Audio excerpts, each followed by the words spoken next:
only because I can't see. All right, good evening, everyone, and welcome to the Somers Town Board Work Session, starting here at 7:06 on Thursday, September 5th, 2024. We're going to start off with public comment. Make the motion to open up public comment. Second. All in favor? Aye. Aye. Anybody here for public comment? Come on up. How are you, Mark? Aye. Mr. Supervisor, Town Board, Ms. Town Clerk. I won't be long. I'm here to talk about the Energy Consortium, the Electricity Buying Consortium. I'm not 100% sure of the details, so please correct me if I'm wrong. In fact, you're voting about, I gathered, about, I'm not sure if it's joining or rejoining the consortium.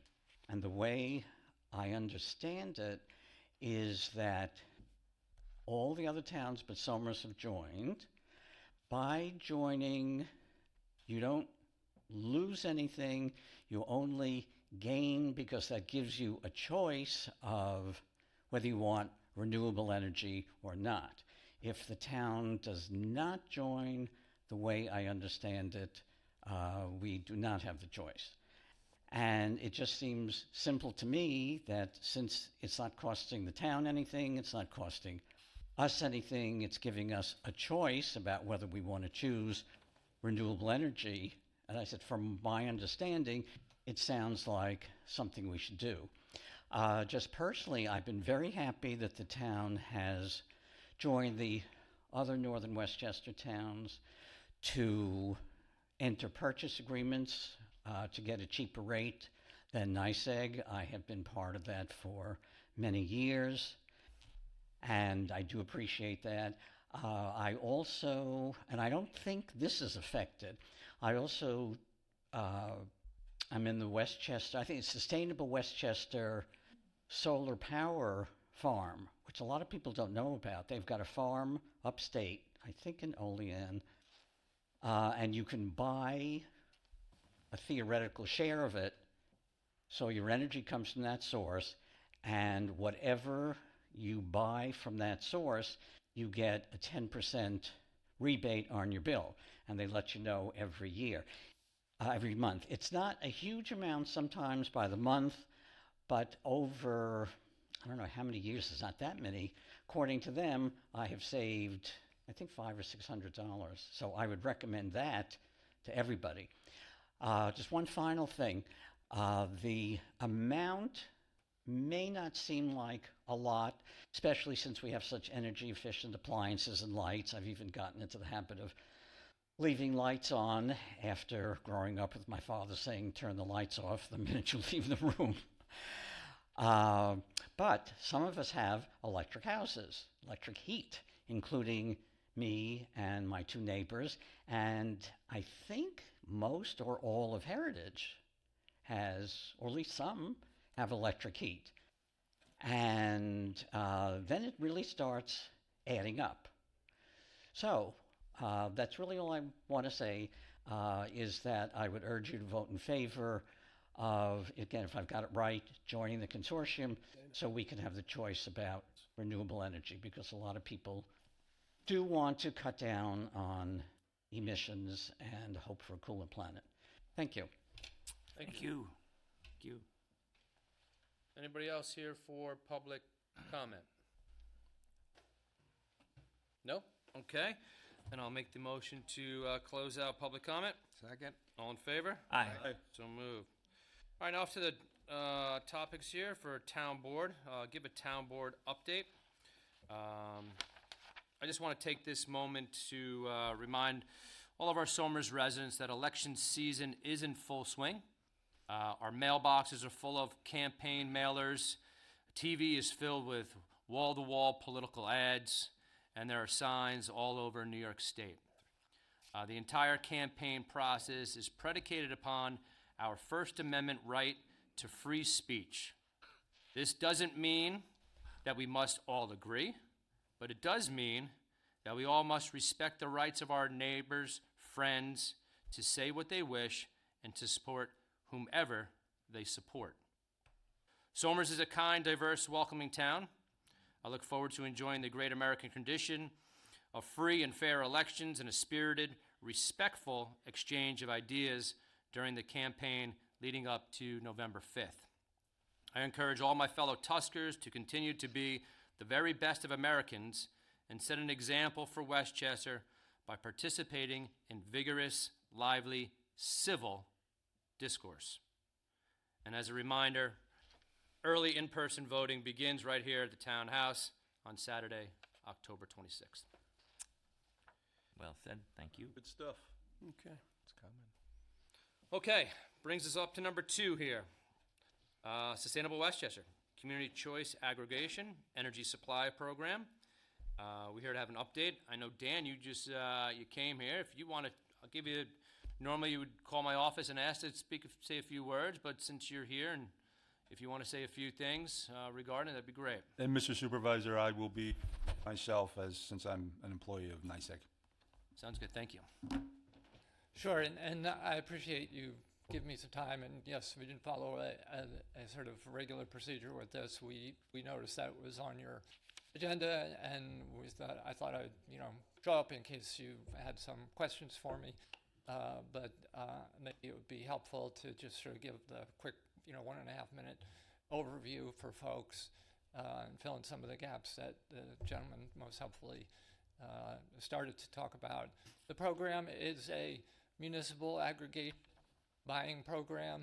It is the main purpose is to try and increase the amount of renewable energy that we are purchasing and that we're using.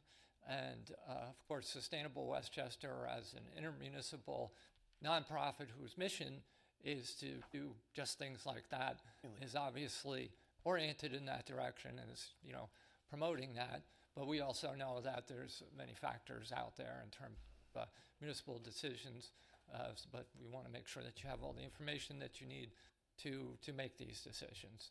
The program's been running since 2016 and went through I don't know how many iterations of contracts by now, and some of those contracts have done well sort of economically, and some have not done so well because we operate on a fixed price basis where we go out for bids, we lock in, and then that contract goes for a year or 2 years, and that's the rate. But meanwhile, the utility rates do whatever they're going to do because they're basically running with the market.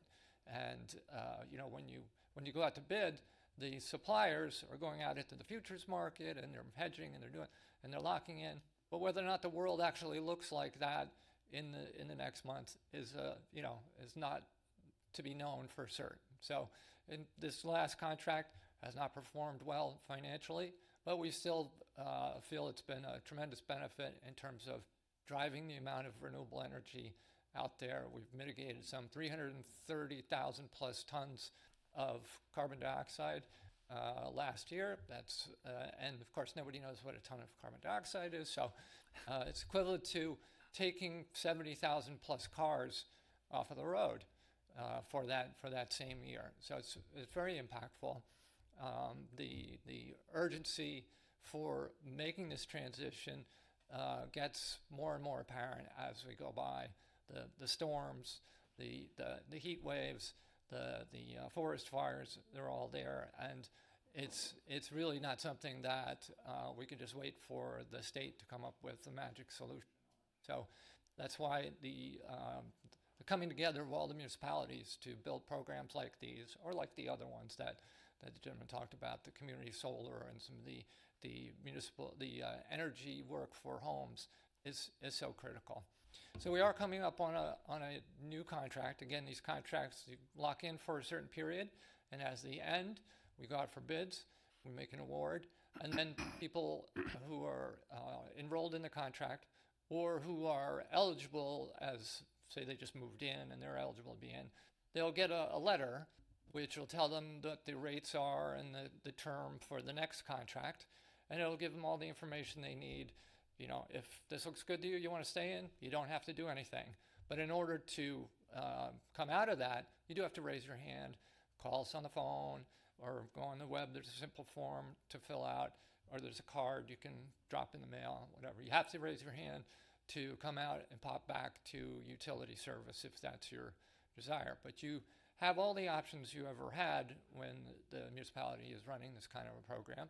You can go back to the utility. You can go out and look for your own ESCO if you think you can do better than what the program is doing. But is, as was said, one option that wouldn't be there if you're not a part of the program. And at least it's a vetted option. It's not going to be this, financial home run. I'm going to Europe on the savings next year necessarily, but it's safer in many instances than when you go out for yourself to a private ESCOs, because we still, to this day, get phone calls from people who are like, okay, you've seen a high bill. Who's on your bill? And they name some other ESCO, and they say, I'm paying 27 cents a kilowatt hour. And we're like, oh, that's not good. So that happens. And there's also, of course, very fine ESCOs out there that they're out there to do business the right way. But you as an individual have to sort through all that. And So you're getting calls on people whose ESCO is, Yes. call it a sham or a flim flam, because often they may have signed up and it has nothing to do with to it. go, right? And then they hear about this program, and they haven't paid attention to their power bill in like 2 years or something.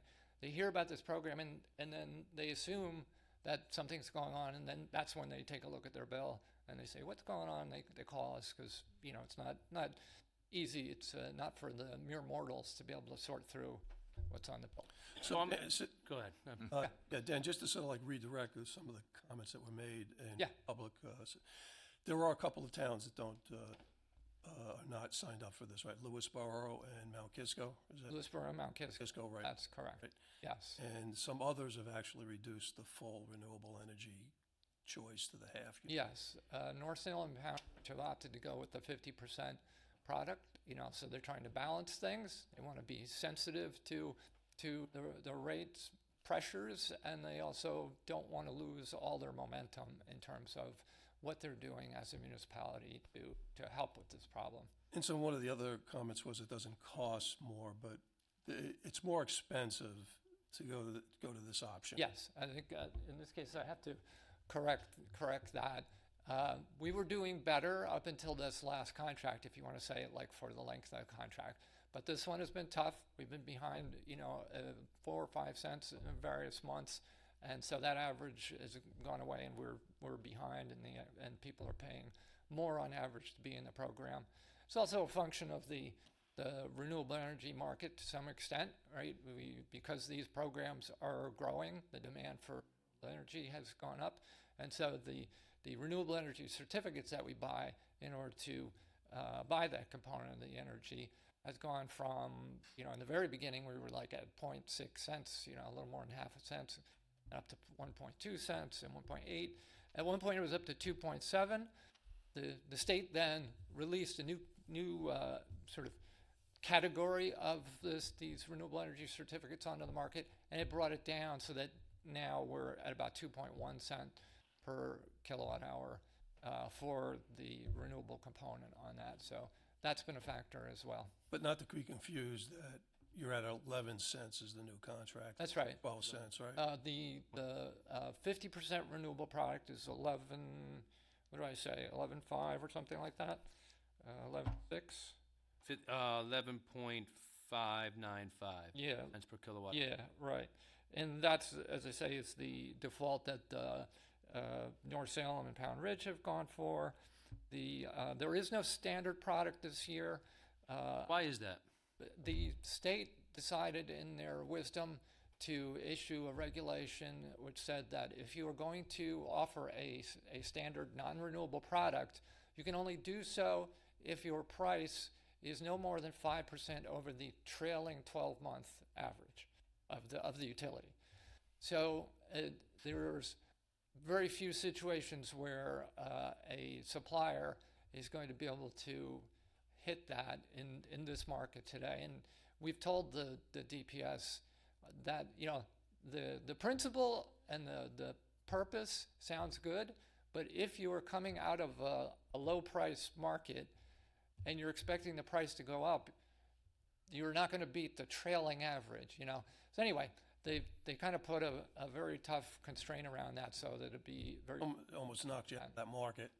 yeah. The trailing rate is about, just to frame this out, it's in Yeah. 5, 6, 7, At that, no, it's closer to 8 cents. Was it 7, 8 or something like that? okay. And So the spread is like, 3 or 4 cents more Yeah. expensive. yeah, for for this new contract. this 50% renewable. That's right. As it, that compared to that trailing average. Of course, the other thing about the trailing average is it has no relation to what the future is because we don't know what the future will be. That's another point that we made to the DPS. We said, in order to have a comparison that's valid, okay, we'll post the 12-month average, but we should post that against our 12-month average, so it's for the same period, and it's a valid comparison. But anyway, they're requiring us to post that average and use that as Is that just this year, or that will be in the future? it's a couple of years they've been doing that. So Oh, so so you expect it to stay? that regulation is likely to stay for now. Does that come out of NYSERDA or It's a Power Authority? the Public Service Commission. Public Service. A modification to the CCA orders and the regulations that flow from those. Is this program the original thought was it would be copied in other counties in the state. Has that happened? Oh yeah, there's I don't know the exact number, but it's always over 100 communities throughout New York State, and something like, it's well over 200,000. No, it'd be more than that. 100 communities. I don't have the numbers in my head. Does it have to go county by county? It's municipality. It's the authority to participate in one of these aggregations devolves to the lowest tax assessing authority. So it'd be, if you're, a village in the middle of a town, it's the village for one, and then it'd be the unincorporated section of the town if there is any left. Oh, I see. So the counties actually don't have the authority Right. to set one up. They're organized by county. Yeah, and well, the county could act, for example, in an organizing fashion, almost like Sustainable Westchester, if they wanted. Right. They couldn't aggregate all the customers in the county as one Right. aggregation. I think that was done on purpose so that we would have meetings like this to discuss this and be closer to the public in making those decisions, rather than one big group. Let me ask you this question. So a municipality elects to go into the 50-50, right? What happens next? Do the residents get a card in the mail and say that your municipality has chosen the 50-50 rate, X, Y, and Z? If you want to be in it, you're in it at this. If you don't want to be in it, do A, B, and C. Yeah, that's exactly correct. So the if we have a nominal start date. In this case, it's November 1st. That means that customers would start that rate on their first meter read date on or after November 1st. Meter read date is the 7th, and you start then. Can they elect to be out of it before that? Yes. November. So they will get the letter at the beginning of October, and our start date is December 1st. So they get the letter at the beginning of October. There's a 30-day opt-out period, during which time, if you opt out, you'll never enroll in the new contract. You can opt out any time after that, but you may have already enrolled and you'd be in and unenrolling. So, but they will get the letter before, with plenty of time to make any decision. How many opt-outs have you gotten since this last contract's been in place? I mean, the rates have been, the spread's gotten huge, but, the public doesn't really understand what's going on. Yeah, we had an uptick. I couldn't give you the number. It's not It's not a lot. No, it's not a lot. I want to say, our rolls were hovering probably about between the 5 towns, something like 7,500 to high 7,000s, and they've drifted down to maybe they're like 71, 72, and every month is different because just depending on read rates, and then there's move outs and move in, so it's hard to sort of say that's the number. So you But could, though, right. in essence, right, during that 30-day window, opt out, right? Oh, absolutely. But say 3 or 4 or 5 months down the road, things change somehow. You can opt back you can opt back in if you like. Yes, absolutely, and in and out. Of course, you can't treat it like day trading because it does. Because there's a third, yeah, There's time. It takes time for this to come through. But or, not that I should be giving recommendations to people, but since the winter rates tend to be higher, another strategy could be like, I'll come in as this contract enters, have myself a little, guarantee of what's going to happen in winter. And if it looks like it's dropping off, I'll pop out, start in spring when we hit all the shoulder months and it goes. Yeah, I mean, It kind of- I think a lot of the concern is that we do have a senior population here in town, right? Absolutely. And Heritage Hills, where there's a lot of electric heat up there. Yes, For sure. And them not being, Saturday. savvy enough, and they're living paycheck to paycheck, or they're living from, whatever Fixed income, are. whatever it be. And then we get Yeah. inundated with a ton of phone calls about how my electricity prices are through the roof, what's going on, and then we spend a lot of time and energy to try to explain it to them about what's going on. Yep. And I was just hoping that I like that, but do you follow up with them going forward every 3 months and say, hey, here's another flyer, you're still into this program, you're not in this program, the more information, the more transparent that you can be to give people, Yeah. literature and the reading material so they can be educated on it. So, because when we sit here at the table, we sit there and try to do, okay, we look at all those things, right? We look at all those different factors. Yes, we want to be conscious of the environment. We want to be conscious of what is going on, and Of course. but we also have to be conscious of people's wallets and what is going on as well. Yeah. And we get a lot of those phone calls saying, "Why is my prices so high?" And then, and they usually only blame one person. They blame the provider that they have in that area, Con Ed or NICEAG. Yeah. Yeah. That's where the most of the blame comes from. I mean, I've been up at Heritage Hills. I've taken and listened to a lot of complaints. You've been up there. Oh, right. Even with all the outreach that you do, people are not informed. I mean, nobody really studies their electric bill. I mean, I understand it, and you try to explain it. Having the option to opt out is really not exercised, although it's available. I mean, so when we do this, we're signing everybody up, and there's not going to be much of a reluctance to sort of back out.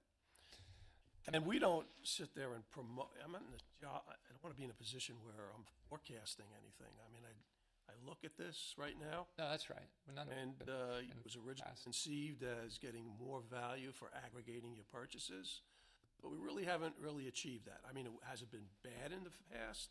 We had some rate stability, but recently the spread is very expensive. 4 cents, that's $50 to $100 a month, based on what someone might use. That's real money. And we're getting, bills are coming in at $380, $390. Mine was $380. I took a call today, just unsolicited, expensive, at this level. And we're seeing it on Facebook. They don't know how to act. They don't know how to. They don't know what their options are.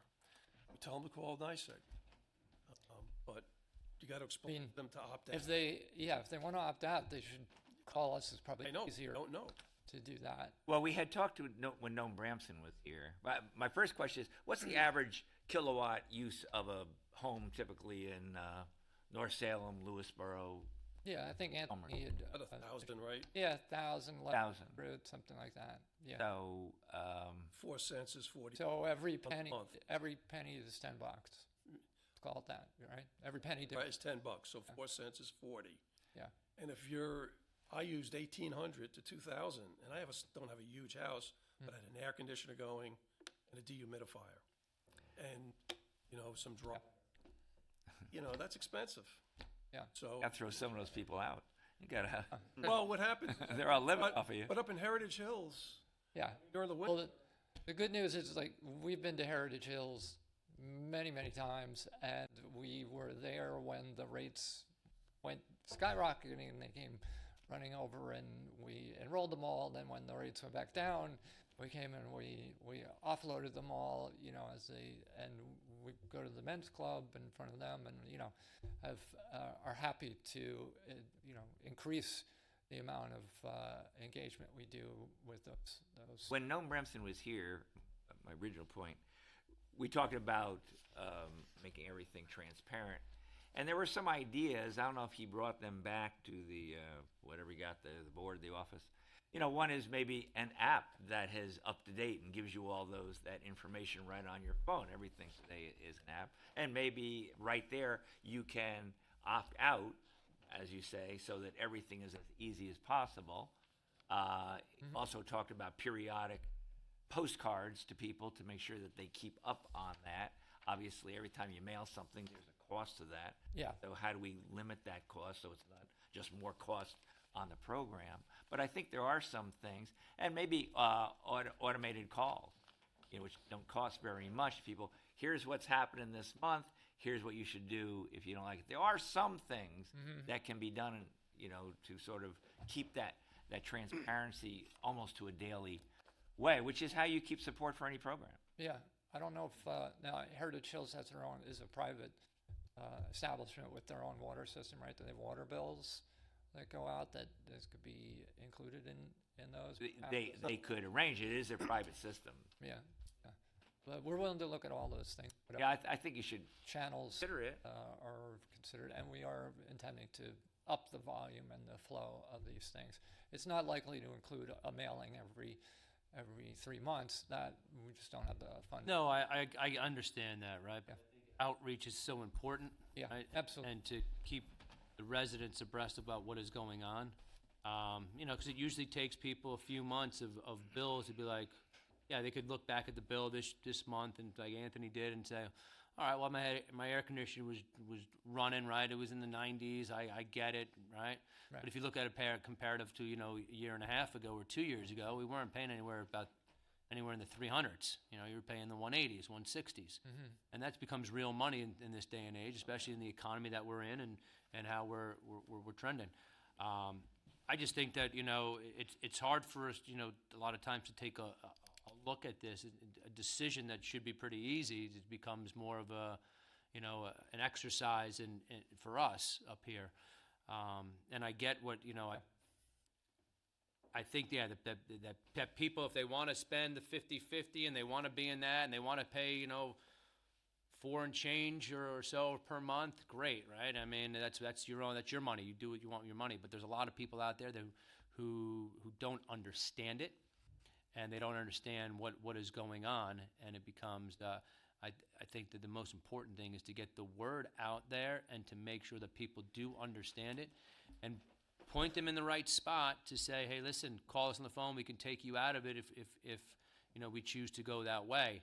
But it usually takes a couple months before people start to realize what is going on. Yeah, no, we couldn't agree more that we want to get out there in front of everybody and make sure that they know their options. And we're happy to, whatever medium is most effective in Somers, or it would be the online, the Daily Voice or the Patch or wherever we can find people's eyeballs, or physically, stopping in a coffee shop and saying we have office hours here if people want to drop in, or be very creative about this. But Dan, if the town does not partake, then, as Mr. Capel said, he doesn't have any options. He can't opt in at 50% renewable. He can't opt in at 100% renewable.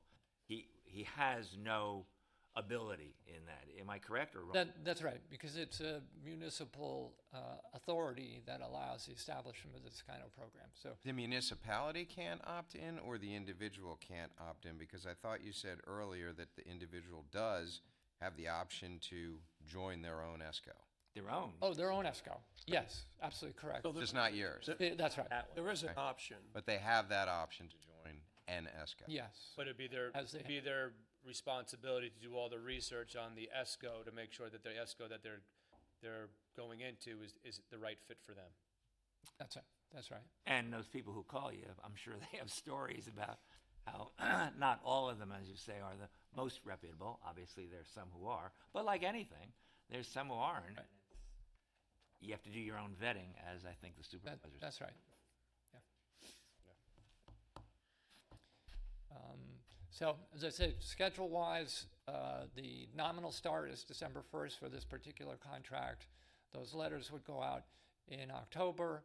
Right now, if Somers was to decide, hey, we want to keep the program going, keep that option out there, I checked in with the supplier. We would have to get there okay because there's been a couple of weeks passed since the actual bidding was done, and but he seems to think we're probably all right, but we'd have to, they would have to give the nod yes, and then if we got the signature on the contract, they could include you in the supply and the processes that going forward with the letters and all that. But am I correct that I believe I was told that, so the sort of deadline was in August, you could extend it up at the beginning of September, but not after today to, let's say, next week, and certainly not to next month. Yeah, Correct on that? the drop dead. letters are going out in the beginning of October.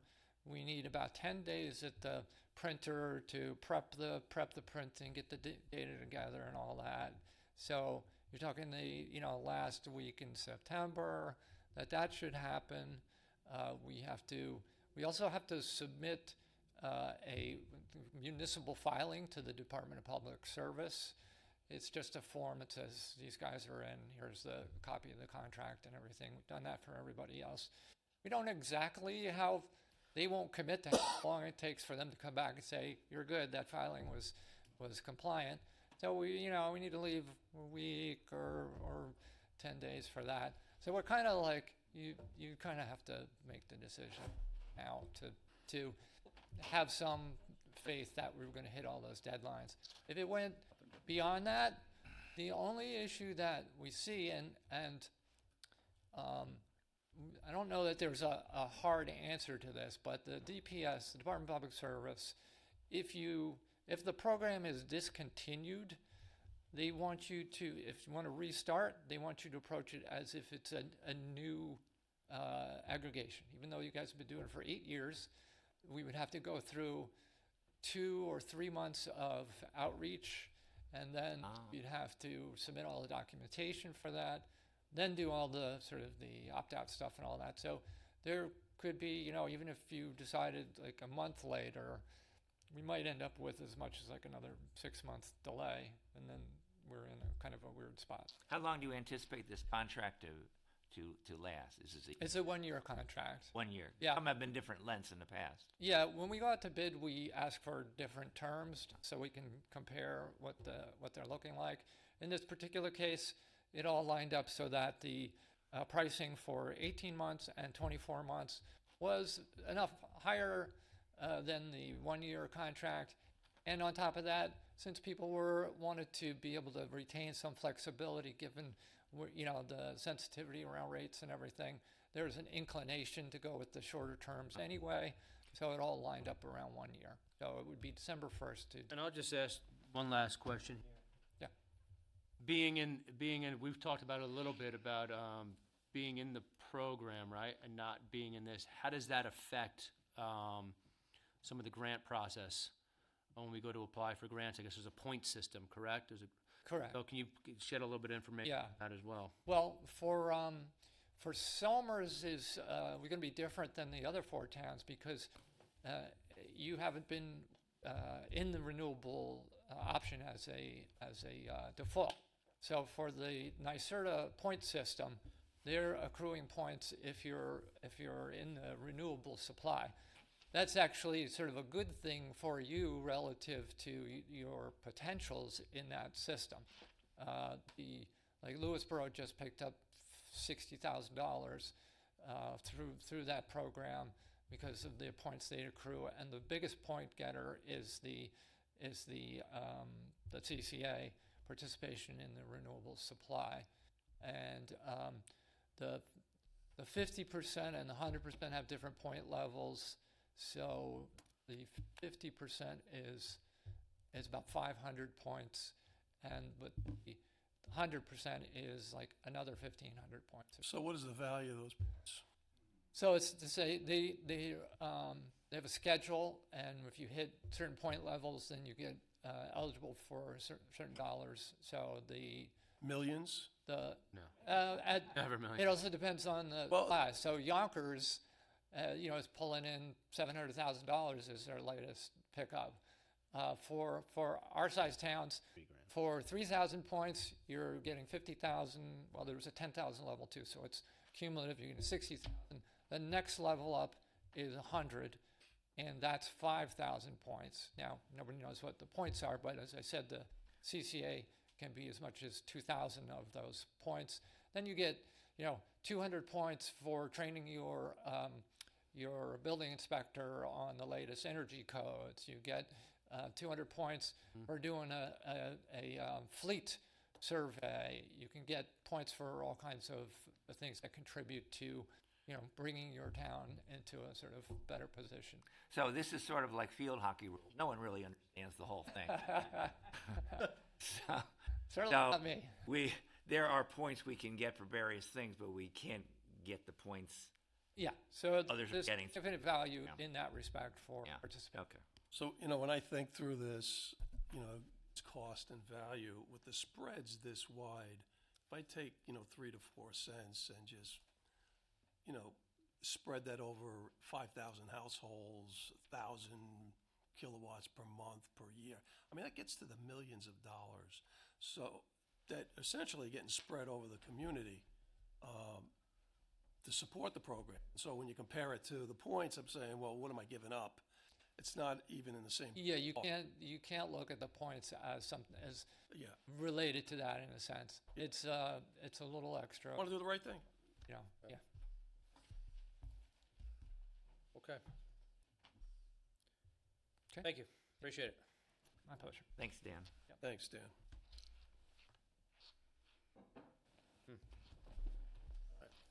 Well, guess we'll put it here to a vote.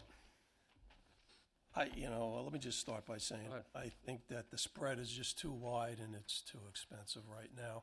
I would just recommend that we sit this out. I just can't, in good conscience, just say, 4 to 5 cents, $50 to $100 a month, 1,000 a year per household is very, very expensive. So, And I have two Sure. thoughts on this. One is very similar. I mean, when it comes to green energy, I'm all for it if it's cost effective and it's safe. And I don't see it being cost effective. And I do see it promoting these battery storage farms to support the green initiative, which I do not feel are unsafe. And we've got a huge headache that we're contending with that at the moment. So I'm also not in favor. I just want to add one other thing. I mean, we're a green community and we support that. I mean, we've supported through grants, solar panels, the school, the highway department, the library. We have charging stations here. We've essentially, changed all the lighting in all the houses and everything that we have here to get the maximum of efficiency we can. This is about making choices of what's the best thing to do right now, and I'm just thinking right now, this is just too expensive.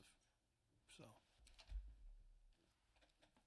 Do you have anything to add? Yeah, I've always been in favor of it, of course, and every year I've argued in favor, and we've never taken the renewable option. The good part is that we're not losing the points that we had been getting, as Dan just pointed out. So, we're not losing what we didn't have.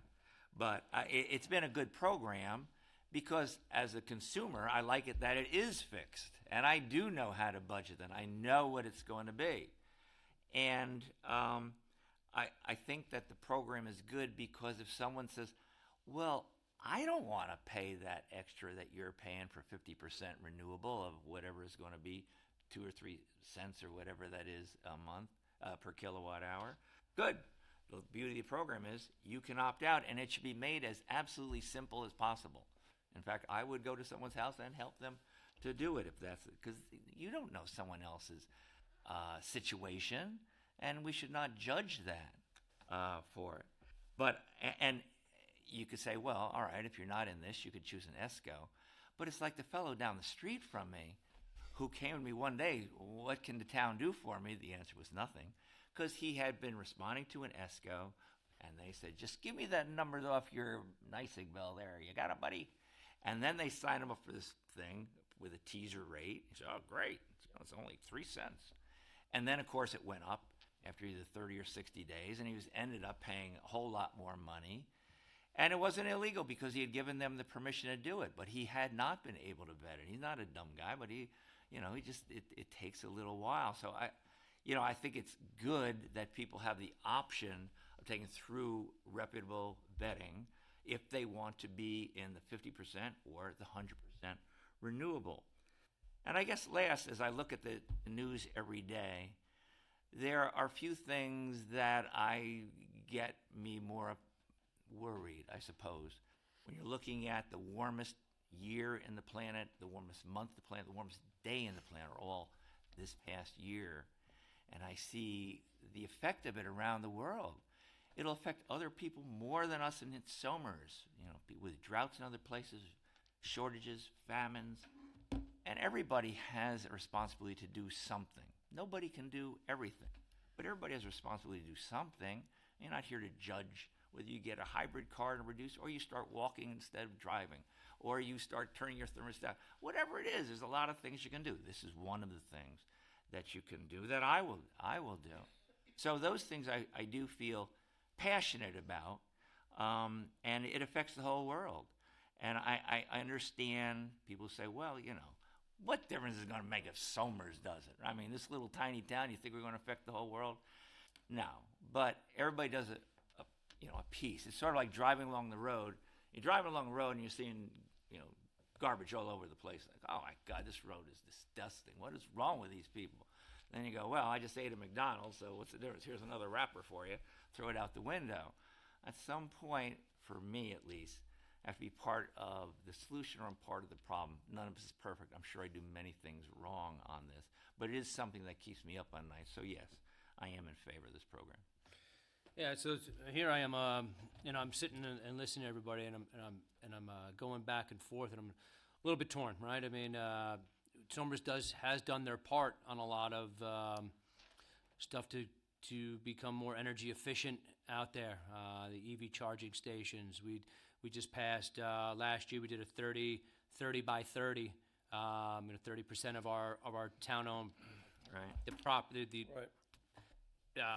the land in our town would be in conservation easement. So we are working on other things as that. But then again, I'm torn when it comes down to price. Upgraded the zoning codes. Upgraded the zoning codes as well. So we've done things on our behalf, and then to help mitigate some of those environmental issues that that Rich just laid out here. And then if we get out of the program, right, then it's going to take some time. If we wanted to opt back into the program, it's going to take 4 or 5 months to do that.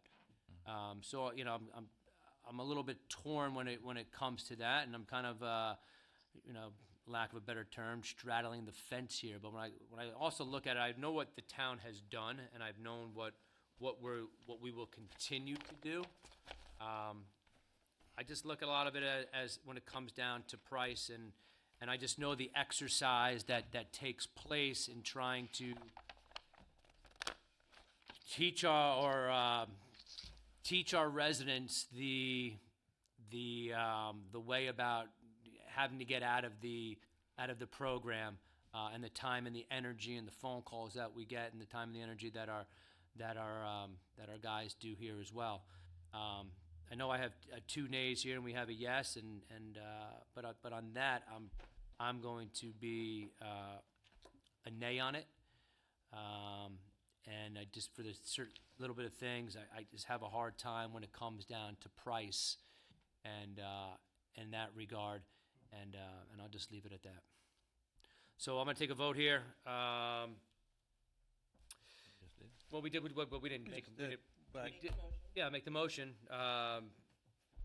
to enter into the Community Choice Aggregation Energy Supply Program with Sustainable Westchester. Second. All in favor? Aye. All right. And then you have all the votes, correct? All in favor? Aye. You said aye? Any opposed? Any opposed? Yeah, opposed. Nay? Nay. Nay? Nay. Nay. Motion didn't carry. I think that's the first. And recuse. And recused. Oh, yeah, I got you, I'm sorry. Okay. On to number- Sometimes I was thinking of it today, and I understand what's happened. I understand everybody's position, and I don't mean to judge it. Sometimes there is things about money, And I was thinking, what would be a similar thing that's done in the past? I was thinking of the cannabis shops. Now, a former councilman lobbied me heavily on that, said, you're crazy. Think of the money Somers is going to be taking in on that. And if you remember, my rationale was being a teacher and having a person in my class, seeing them over junior and senior year just go downhill and was all, and I said, I'm not going to do anything that's going to encourage any kid to start smoking that. And I guess that's how I sort of feel about this. I have to make a commitment to do everything that I can. And, if people all opt up, fine. But I just want to say that I was thinking of this all day today. So thank you for giving me the opportunity. I would say, Dan, keep close in touch. I mean, this is from temporary from my perspective. We're going to sit this one out. Going to see how we can do. And I've offered to come down there and talk about some of the things that you can put into your product queue that may be helpful for the towns. I just want to make one other point. All the other programs that you do offer, like, the one that was talked about, getting the $10 rebate on your bill, we can participate in all of that. We're just precluding, we're just opting not to weigh in on this program, this go around, because right now it's very expensive, so. Thank you for your time. Of course. Thanks, Dan. Thanks, Dan. All right, let me go on to number 3 here. Let's go on to that. Let's go on to Building Department's recommendation to increase fees for municipal searches and Building Department letter request. I know they came in last month, and to refresh everybody on that, they were looking to go to, they are suggesting we increase our fees to be $50 for residential title searches and $100 for commercial title searches, and then a fee of $25 for letters requested on town letterhead. Currently, they are right now at $25 and $50. 25 for residential and 50 commercial. My take on this is I'm okay with the increase to 50 and 100 to kind of get in line, still below most of the other towns in there. But I am not. I'm not for the additional $25 on our letterhead. I think that's. I think if they get a letter, maybe if it's something, if they have a multiple request or a second request for multiple copies, maybe it's 25. But I don't think that's just a fee of 25 on for letters requested on town letterhead should be appropriate. I agree with you. And I'm assuming if I read this correctly, when they say flat fee, they have the flat fee for both municipal and residential. So you're right, even at going to 50 residential and 100 commercial, we're for the residential, we're below everybody. Below, yes, all below a lot of the yeah. other municipalities. And And even for the commercial, we're equal or below. So yeah, I would agree with that.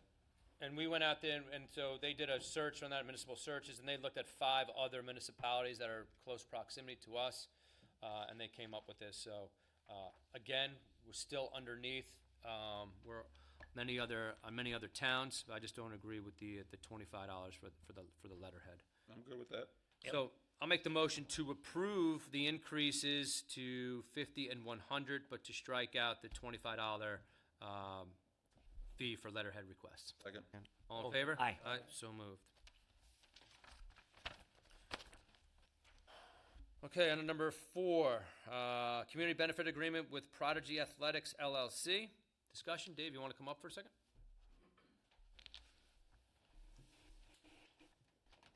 This is the old sports center, right? Yes, so this issue came up as part of the site plan review for the properties located on, I forget the exact address, but on 100, it's the athletic facilities on the right-hand side as you're heading south on 100. They came in for a site plan application to convert one of the buildings from, I think it was warehouse, to an athletic training facility. And as part of that review, Westchester County submitted a comment letter.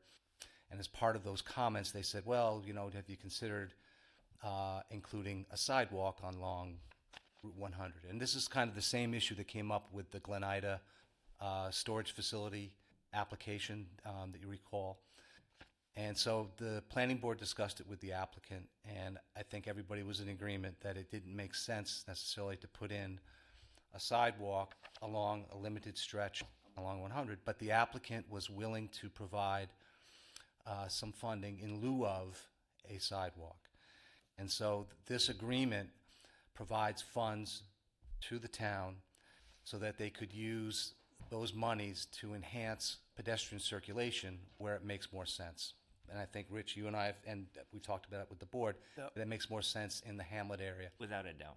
So this becomes, along with the monies that were provided by the Glen Ida application, as kind of what I look at as seed money to help the town further those enhancements to pedestrian circulation. So that's the genesis of the request and why the community benefit agreement is before you tonight. And it's dollar to dollar the same. The amount that would be spent to build sidewalk and the dollars that are given to us to enhance. More or less. The issue is this is not built to, let's say, New York State DOT standards, because it's on private property. So there's a different development standard. But they are providing funds, more or less an equivalent to what they would have had to construct on their own property. So, and the issue is once you get DOT involved, and I spoke to Steve Wolfel about this, once you get DOT involved, there are all sorts of other parameters that add to the cost of constructing a sidewalk within DOT right-of-way. So but we thought it would be prudent that here's an opportunity where the town can take advantage of some seed money and use that to help further the goals and objectives that are outlined in your comprehensive plan with respect to complete streets and to enhance pedestrian circulation and safety. It all helps. It all does, yes. That's tough. Can All I right, ask I'm a gonna- question go ahead. about the storage facility real quick? Yeah, bless you. Thank you. The wall at the storage facility was supposed to match or be comparable to the one along the housing development along Route 100. The Boniel development, you mean? Is that, has that been, the planning board or the planners or whomever has said that is? I mean, it's not exactly the same, so I sort of expected that, but it's satisfactory to the planning board of how it has turned out. Well, I think part of the issue is once the site development plan is finished, then we have to review the site plan against what was approved. So in other words, so when you have like an as-built survey, all right, so they built it, is it what they proved? You know, what May not be approved- done. Maybe we can go back and say, hey, it's not, we want the fence on top, that sort of. Yeah, I don't know that I don't recall the specifics of Yeah. whether a fence was approved on top of the stone wall or whether it was just the stone wall. I'd have to get back to you on that. Yeah, there's that. And the stone isn't exactly, I guess I thought it would be just the same. I like one better than the other. It's, so I was just asking. Well, I think we're of one mind here, though. I think, the expectation was they're gonna do the same thing there as they had up here, just to keep continuity Yeah. up and down the. Well, I think the construction of a stone wall, even if it doesn't exactly match what is already built, is still an aesthetic improvement along the streetscape. Oh, it definitely is. Yeah, without a doubt. Yeah, Just wanted Definitely what's better than what was there. but that was the intention. yeah. So you're gonna take that back to the guys in the planning board, or no? Just, About. They gotta It's wait till common. it's done. Well, eventually wait. they're going Oh to yeah. have. Well, I'll see Have to look at I'll see the planning board next week, and I'll raise it. just But kinda, you also have to wait till it's done, Yeah, because there of might be course. other. Yeah, that's that- yeah, and that's the other issue is that typically you wait until construction is completed, and then you go back and you review Right. what was approved and what was built, and if it's substantially different than what was approved, then you've got to go back to the planning board for a site plan amendment. Yeah. Good. I'll make the motion here to adopt the community benefits agreement with Prodigy Athletics. second. All in favor? Aye. Aye. All right, Dave, I got you here, so let me just go to number 7 and number 8. Why the other two are kind of quick? Which one? Just do 5 and 6. Do 5 and 6? I don't want to beat it They down. always say they're. Well, I got Steve Robbins here, he's gonna talk. All right, I'm sorry. All right. Steve doesn't have to talk. That's why I had him. I had him up there. I Wally? had him up there. Number 7, proposed zoning text amendment, definition of public utility. If you just Yeah. give us just a quick rundown on that again. Yes, so back in August, you declared your intent to act as lead agency. The notice was circulated to to all the other interested and involved agencies, including the Town of Somers Planning Board and Westchester County Planning. I prepared a memo and circulated it on August 21st, summarizing that the Planning Board reviewed not only this proposed text amendment, but also the item number 8, the outdoor dining, and that neither the Planning Board nor Westchester County objected to the Town Board acting as lead agency. Neither of the Planning Board or the Westchester County had any specific comments on the proposed zoning text amendments, on either one. The Planning Board understands that that you are tentatively will be scheduling a public hearing for October. So they may, if they have in the interim, if they have comments, they may raise them at their Planning Board meeting next week. But so the actions that you're taking is you're declaring yourself lead agency under seeker, and then you're scheduling a formal public hearing for October 10th. Yep. Perfect. All right, so let me go on here. Number 7 here, proposed zoning text amendment, definition of public utility. Make the motion for the town board to declare itself lead agency with secret. Second. All in favor? Aye. So moved. And then also on B, schedule a public hearing for October 10th, 2024. I'll make the motion to schedule a public hearing. Second. All in favor? Aye. So moved. Number 8, proposed zoning text amendment, outdoor dining. A, town board declares itself lead agency under secret. Make the motion for that. Second. All in favor? Aye. So moved. And B, make the motion to schedule public hearing for October 10th, 2024. Second. All in favor? Aye. So moved. Dave? Thank you. Dave. Have a good evening. Thanks for coming. Appreciate it. Again, okay. We swing back here to number 5. Pretty easy. Adopt a road program for Lake Road and Route 35 to Route 202 renewal agreement. We've had many discussions about this. We went through it a bunch of times, came up with some new rules for that. And now this is a resident here wants to be the first with the new, and it's just renewing the agreement that he already had in place with the new rules. So I'll make the motion to adopt the road. Yeah, just maybe for anyone who's listening, I mean, if they're interested in adopting a road, what are the... So they're going to go to the Somers Highway Department and talk to Highway Superintendent Nick DeVito. If you are interested in adopting a road, we do have several roads that have been adopted, but we are always looking for more roads for people to take care of. There is some responsibilities about going out there and cleaning the roads, and it's and also with in conjunction with Make Somers Beautiful. Make Somers Beautiful. So it's a conjunction with that. The more people we can get out there helping clean up all that garbage on the roads, the better. So this road would just kind of, if you adopt the road, it would be your responsibility to do that. And it just gives yourself a sense of pride in the area, the location where you live, or anywhere else in Somers for that matter. So originally this was with the Somers Litter Task Force, Correct. renamed the We graduated Make into Make Somers, Beautiful. Make Somers, yes. Make Somers. But the subset difference... of Make America Beautiful. Right. And so now you have to talk to the highway department too. Correct, to make sure the road That's is the the proper road difference. for you, Right. make sure you get the proper, the tools and the vest, make sure there's and just to be taught in how, the proper way about going about doing it. Is there anything they have to sign legally? Well, there's a sign that we put up there as well, so they'll put up a sign saying that this road, Adopt a Road program was,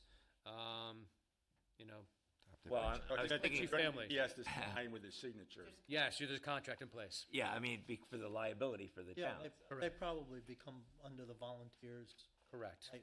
Right. liability policy. Yes. Okay, so if I am going to keep Primrose Drive, I have to go down and do Yep, this. and you also get a sign on your name. No, no, please not. No, but I do have to go through this process. If I'm You do. gonna that. You got the process. You got to see the highway superintendent. Right. So I'll make the motion to adopt the road program for Lake Road and Route 35 to Route 202. Second. All in favor? Aye. Aye. So moved. Moving right along here. Steve? Do you want to talk about the bipartisan? I didn't have anything specifically prepared on that to talk to. So there are funds that the town had applied for. This is originally federal funds targeted towards communities and public water systems that are impacted by emerging contaminants. That includes PFAS and others like 1,4-dioxane. That are bigger issues in other parts of the state than here in Somers. But we do have PFAS in the town's water supply here at the townhouse. And we are working with the town, the water department, and the relevant public health authorities to resolve that. Yep. And so This is just another grant funds. another grant funding that we got. As we know, we got a $1.7 million grant, and then we also had a $2 million grant for the PFAS issues here in town, and we're working. And this is just another $291,302 to add to that as well for eventually when we get the project on the road here. And this is an important issue. And as you know, there was an article in the Times I circulated Yep. the town board, and it's about something. And the headline: "Something's poisoning Americans' land. Farmers fear forever chemicals," because they take apparently sludge from municipalities. Bless you. Thank you. And it's been encouraged to use that sludge as fertilizer. But that sludge from municipalities, except for Maine, it said in the article, they don't do that, but is then they're finding PFAS in that sludge, which then, of course, is being eaten up by or used by the plants as fertilizer. So this is a real national. This is the biggest, one of the biggest issues, maybe other than aging infrastructure in the water and sewer field right now, which is why there are funding programs coming through to work with to help communities to address. But yes, certainly biosolids is a major factor of that. And as an engineer, we are seeing new technologies come into the market that are starting to deal with it in different ways. But part of the challenge that we have are these chemicals are very resistant to breaking down. That's why they're good at what they do. That's why they were made. But it makes it very hard to deal with them on the back end. Yeah, it's quite an issue. Keeping a lot of engineers busy. Yes. Well, you have little kids, so I'm good. And then the other one here, B, the proposal for engineering services to assist the town of Somers with compliance tasks related to the municipal separate storm sewer system, MS4 general permit requirements from Woodard and Curran, the amount of $9,500. So the town of Somers and all other towns and municipal entities in the state are subject to what are called MS4, that municipal separate storm sewer system permit requirements from the state DEC. That is a 5-year general permit is what it's called. There is a new general permit as of 2024, which modifies some of the requirements of the prior 5-year general permit. The general permit has requirements, and this is basically a permit to discharge stormwater into waters of the state. So this is water that flows off of municipal properties, off of the roads. It goes into storm drains, goes into waters of the state, streams, rivers, other water bodies. And the general permit sets some broad requirements for what towns need to do to comply with that general permit. There are public education requirements, there are mapping requirements, there are inspection requirements, there are record-keeping requirements. And so this proposal to the town is to work with David Smith and Steve Wolfel, Highway Superintendent Nick DeVito, to adjust some of the town's record-keeping processes, update some of the mapping to comply with the requirements of the new general. So to give everybody a little update too, as to why they're here. We did have, we did another quote from another company. And then after seeing that quote, I reached out to Steve and for his help and his guidance on this as well. Because he does have institutional knowledge about what's going on here in the town. And we're kind of getting up to a deadline and how we have to get these MS4 requirements out.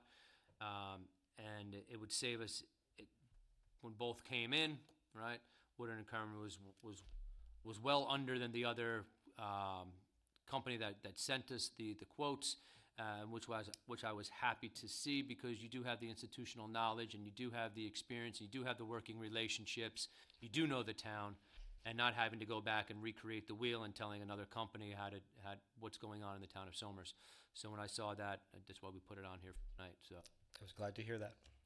We still we get MS4 report every year. Yes.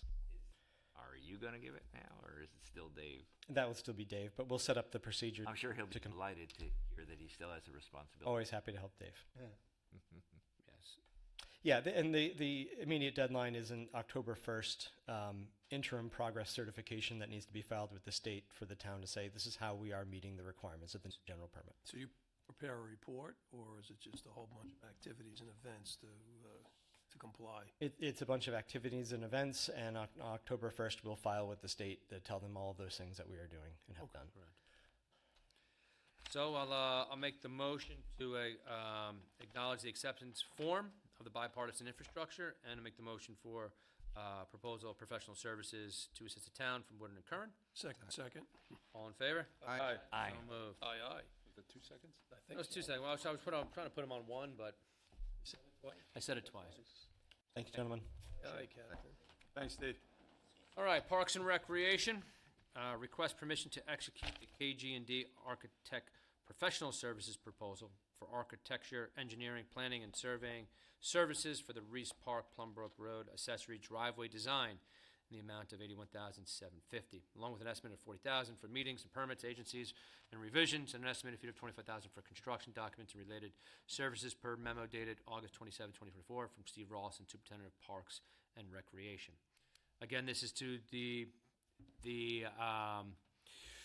redesign of Reese Park. The most important thing, as we've been told from our police chief, Chief Linkletter, that we need a emergency access road, and this is to get the process and the ball rolling for that.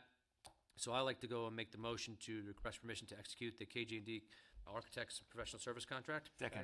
All in favor? Aye. So moved. So this is 146,000 roughly, right? Yeah, and then the second one here is request permission to allocate $85,000 from the recreation fee amount to increase Reese Park expansion budget from 65 to 150 per memo dated August 27, 2024, from Steve Rawson, Superintendent of Parks and Recreation. We don't want to go over it every time that we go back and have to do a new contract, so we just might as well just increase that up, so this way we don't have to keep redoing new contracts. Make the motion to request permission to allocate the $85,000. All in favor? Aye. So moved. Okay, Highway, request permission to go to bid for 2025 materials for the Highway Department per memo dated August 27th, 2024, from Nicholas DeVito, Superintendent of Highways.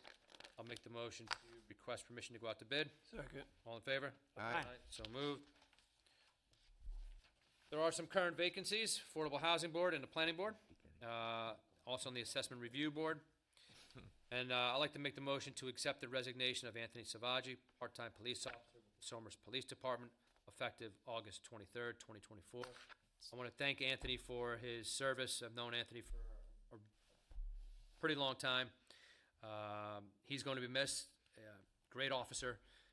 Wish he was here a little bit longer, but something else came up that when those opportunities present themselves, you can't turn it down. So I wish him all the best, and I'd like to make the motion to accept the resignation. Second. All in favor? Aye. So moved. And then authorize the appointment of Alan Sorkowitz to the Somers Assessment Board of Review to fill an unexpired 5-year term ending September 30th, 2028. Make the motion to authorize the appointment. Second. All in favor? Aye. So moved. Consensus agenda, if anybody has any questions on that, we'll move that to next week. Move the questions or Move the consensus agenda to do next week, not the questions. I'm sure we'll hold off on the questions. Calendar of events, the 12th, public hearing. Proposed local law to amend Chapter 98 entitled Fire Prevention and add 98-8 horn strobes for the commercial buildings. And then we'll also have a from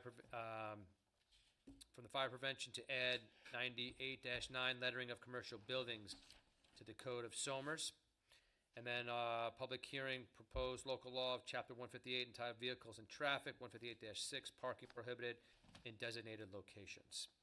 October 3rd and 10th, Town Board work session, a regular meeting. All those meetings start at 7 o'clock.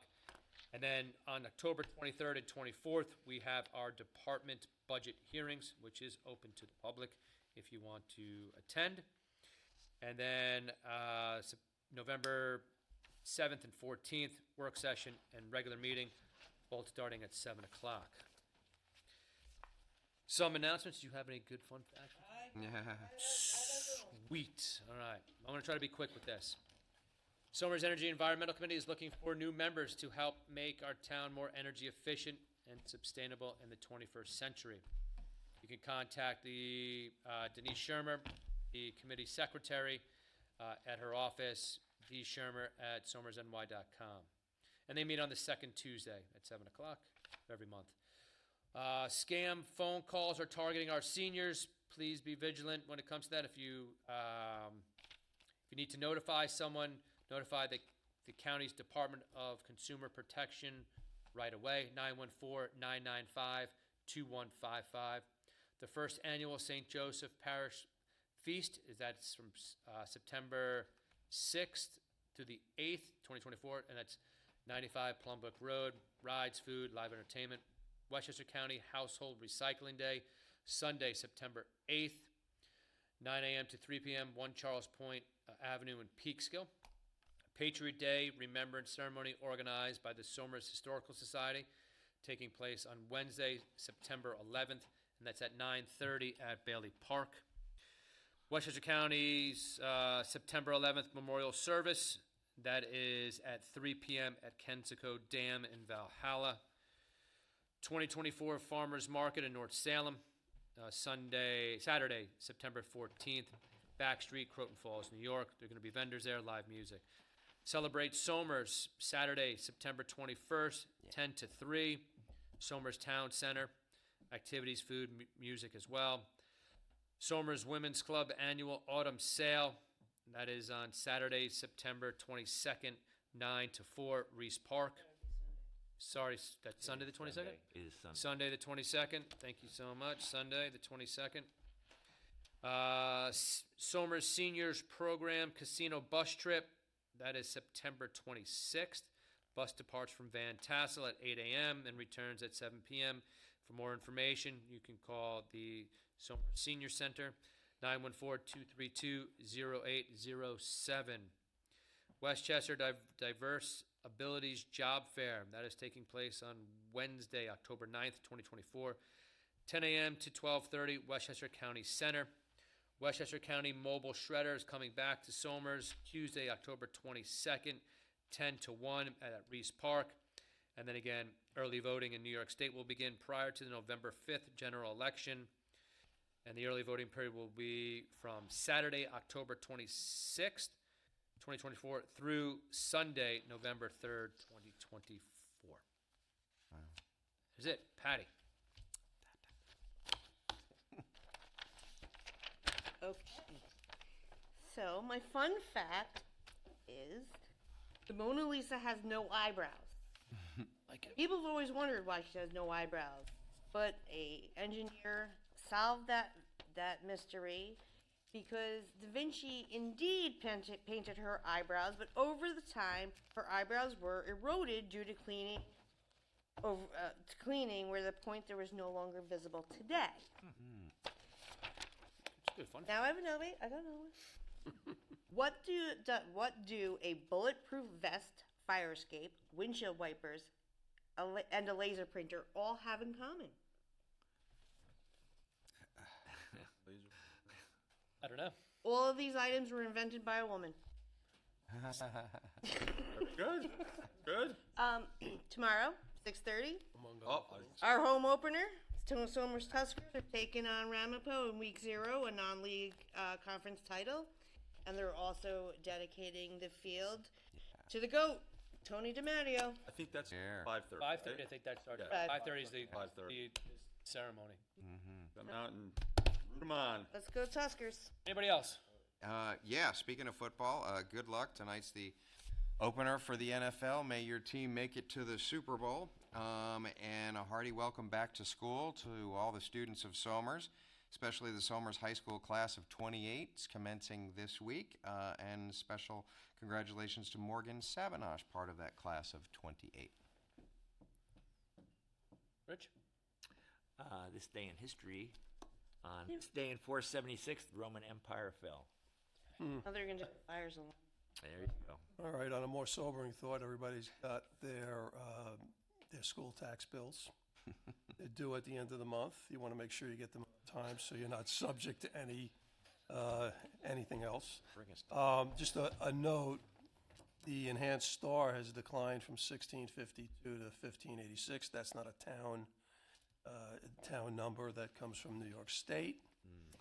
And thirdly, I would say that I would urge everybody to apply for the Star Credit Program. You go onto the New York State tax site. Essentially, you can get up to maybe $300 in credits by doing so. In addition to that 1,500? Essentially, what happens is that the 1586 does not get applied to your bill at the town level. You'll get a check from the state, okay, and that'll be an additional approximately $300, and that's part of that program that they're trying to move all that work to the state level.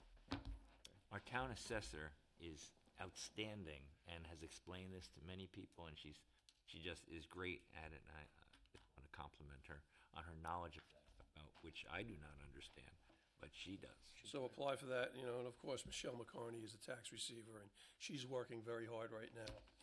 And come and visit her. She's right up there. Pay taxes. Okay. I'm good. No? Nothing else further, so I'll make the motion to close out tonight's meeting. Second. All in favor? Aye. So moved. Night, everyone.